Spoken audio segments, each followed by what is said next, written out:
안녕하세요. 챗GPT를 활용한 상담 서비스에 대해 발표할 조사 방법론 비반 4조입니다. 먼저 목차에 대해서 말씀드리도록 하겠습니다. 서론에서는 문제 정의와 해결 방안에 대해 다루도록 하겠습니다. 두 번째로 데이터 수집 및 저장에서 데이터를 수집하게 된 경로와 수집 방법에 대해 말씀드리도록 하겠습니다. 세 번째로 개발 도구에서 파이썬과 구글 캘린더 API에 대해 말씀드리도록 하겠습니다. 네 번째로 개발 과정에서 데이터 전처리와 인터뷰를 말씀드리고 마지막으로 결론에서 기대 효과와 함께 발표를 마무리하도록 하겠습니다. 먼저 서론에서 저희가 챗GPT를 활용한 상담 서비스에 대한 주제를 결정한 이유는 이 기사를 통해 알 수 있습니다. 국내 자살 사망자 기준으로 했을 때 87%가 정신질환을 앓고 있었지만 치료 혹은 상담을 유지했던 비율은 15%에 불과했습니다. 우울증 및 정신질환을 가진 사람들은 증가하는 반면에 상담 유지 및 치료 비율은 감소하다는 것을 인지할 수 있습니다. 이에 사람들이 상담을 하는 것에 두려움이 있어 선뜻 하지 못하고 또한 사람을 대하는 게 어려운 사람들이 있을 수도 있다는 생각이 들었습니다. 이에 문제점을 느껴 이를 개선시키고 싶어서 챗GPT를 활용한 상담 서비스를 주제로 하였습니다.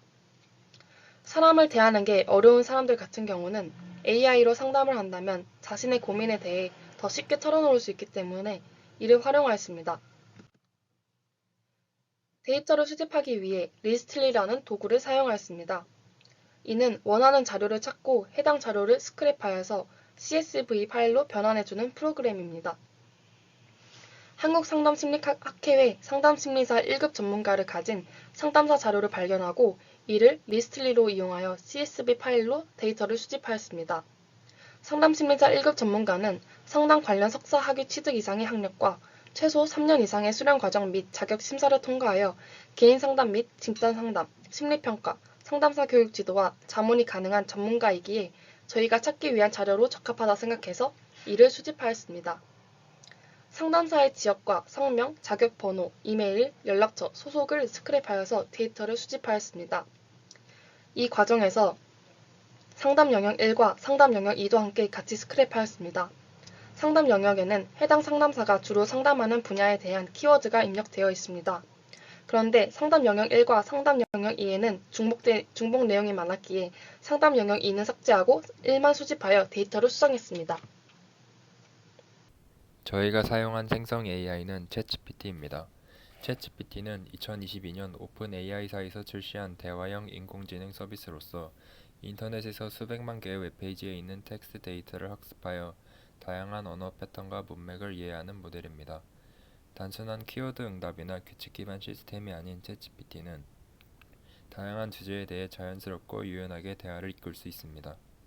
이러한 특징을 가진 챗GPT는 현재 가장 주목받고 있는 생성 AI이며 오픈AI 웹사이트에서 API 키를 발급받아 파이썬에서도 구동이 가능합니다. 따라서 저희는 파이썬에서 GPT 3.5 모듈을 불러오는 방식으로 챗봇을 사용하였습니다. 이어서 저희가 사용한 API인 구글 캘린더 API에 대해 소개하겠습니다. 구글 캘린더 API는 구글의 서비스 중 하나인 구글 캘린더의 기능을 외부 애플리케이션에서 프로그래밍 방식으로 사용할 수 있게 해주는 인터페이스입니다. 이 API를 통해 개발자는 자신이 개발한 애플리케이션에서 일정을 생성하고 관리하는 기능을 추가할 수 있습니다.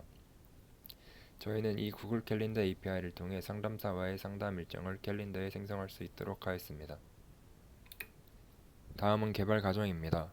우선 한국상담심리학회에서 서울 지역의 상담사 정보를 엑셀로 옮긴 후에 파이썬에서 기본적으로 제공하는 SQLite 3 라이브러리를 통해 데이터베이스를 생성하고 엑셀 파일에 있던 상담사의 이름, 상담 분야, 연락처를 데이터베이스에 저장합니다.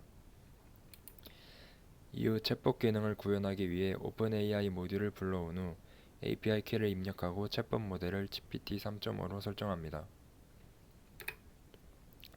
그 다음 상담 일정을 생성하는 기능을 구현하기 위해 구글 캘린더 API를 호출하고 사용자 인증 정보를 입력하여 API를 사용 가능한 상태로 설정합니다. 이후 사용자의 응답에 포함된 키워드를 통해 데이터베이스에 저장되어 있는 상담사들 중 사용자에게 맞는 분야의 상담사를 필터링합니다. 그리고 사용자가 원하는 상담 시간을 입력하면 앞에서 필터링된 상담사의 이름과 연락처가 포함된 일정을 구글 캘린더에 생성합니다. 실습 결과입니다. 파이썬 터미널에 진로에 대해 고민이 많습니다. 앞으로 어떤 직업을 가져야 할지, 어떤 일이 제 적성에 맞는지 모르겠어요. 라고 질문을 입력했고, GPT는 사용자의 질문에 맞는 초기 조언을 생성하였습니다. 이후 원하는 상담 날짜로 2023년 6월 8일 오전 11시를 입력하였고, 이렇게 구글 캘린더로 연결되는 링크가 생성되었습니다. 링크를 통해 접속한 캘린더의 모습입니다. 입력한 시간이었던 6월 8일 오전 11시에 사용자의 질문을 토대로 필터링한 상담사의 정보가 포함된 일정이 생성된 모습을 확인할 수 있었습니다.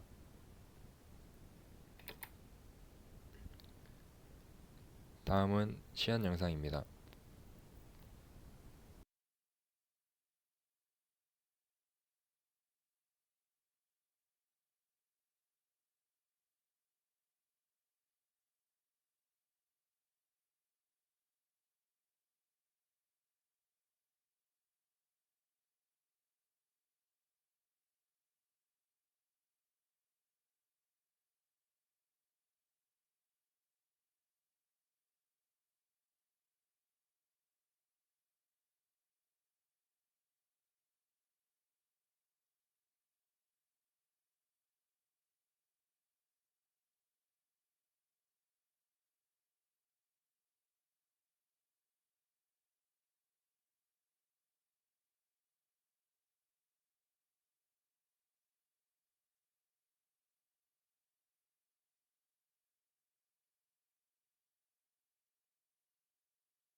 저희는 1차적으로 서비스를 개발한 뒤 인터뷰를 진행하기로 했습니다.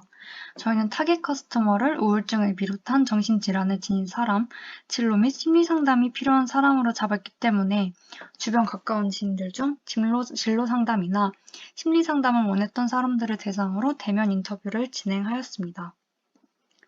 첫 번째 학생은 평소 심리상담에 관심을 가지고 있던 학생이었는데 주변에서 쉽게 찾아볼 수 없어 불편함을 느꼈었다고 합니다. 그런데 이 서비스를 통해서 자신과 부합한 상담사와 빠르게 상담할 수 있다는 것을 장점으로 여겼으며 단점으로는 캘린더에 상담사의 연락처가 없어 불편한 점을 단점으로 꼽았습니다. 그래서 저희는 이러한 피드백을 수용하여 캘린더에도 상담사의 연락처를 표기하여 상담사와 간편하게 연락할 수 있게끔 바꿨습니다. 두 번째 학생은 아직 사람에게 꺼내기 힘든 고민이 있었는데 AI와 소통하니까 더 편하게 말을 시작할 수 있었다고 합니다. 그러나 AI의 답변이 한정적이어서 아쉽다는 이야기를 하였습니다. 이 피드백 또한 수용하여 초기 조언으로 쓰이는 답변의 양을 늘려서 한계점을 극복하고자 하였습니다. 세 번째 학생은 진로 상담을 원하는 학생이었습니다. 원래 상담을 예약하려면 인터넷으로 특정 분야에 특화된 상담사를 일일이 찾아야 한다는 단점이 있는데 이 서비스를 이용하면 시간 들여서 알아볼 필요 없이 자신에게 맞는 상담사를 찾아주어 쉽게 예약할 수 있다는 점을 장점으로 꼽았습니다. 하지만 상담 분야가 지금보다 더 다양했으면 좋겠다고 하였습니다. 그래서 저희는 진로나 심리 상담을 비롯한 기존 상담 분야에서 재난 상담, 재활 상담과 같은 상담 분야도 늘려서 이를 보완하였습니다. 이처럼 세 학생의 인터뷰를 듣고 저희는 피드백을 수용하여서 최종적으로 이 서비스를 완성시켰습니다. 다음으로 기대 효과에 대해서 말씀드리겠습니다. 우선 첫 번째로 대면 상담이 아직 어려운 환자들에게 유용하게 쓰일 수 있습니다. 예를 들어서 큰 트라우마를 지녔거나 밖에 나가는 것을 두려워하는 환자들 같은 경우에 상담을 원하긴 해도 아직 사람과 직접적으로 대화를 나누기 어려운 경우가 있을 수 있습니다. 그래서 이런 환자들이 처음에 사람이 아닌 존재인 챗봇과 대화를 시작하면 점차 마음이 열려서 나중에 실제 상담사와 상담을 할 때 좀 더 수월하게 이야기를 꺼낼 수 있다는 효과가 있다고 생각합니다. 두 번째로 챗봇의 초기 조언 기능이 효과적입니다. 챗봇이 사용자의 문제를 파악하여 적절한 조언을 해주게 되는데 이러한 조언 한마디가 어떤 환자에게는 큰 도움을 줄 수 있다고 생각합니다. 세 번째로 특정 분야에 특화된 상담사를 편리하게 찾을 수 있다는 점입니다. 우리가 아플 때 특정 질병 치료에 특화된 의사들을 찾아서 그 의사에게 진료받으러 가듯이 상담도 아무 상담사에게나 받는 게 아니고 특정 분야에 특화된 상담사와 상담을 하는 것이 더 좋다고 생각할 것입니다. 그러나 상담센터도 그렇고 특화된 상담사를 일일이 찾는 과정은 꽤 오래 걸리는 일입니다.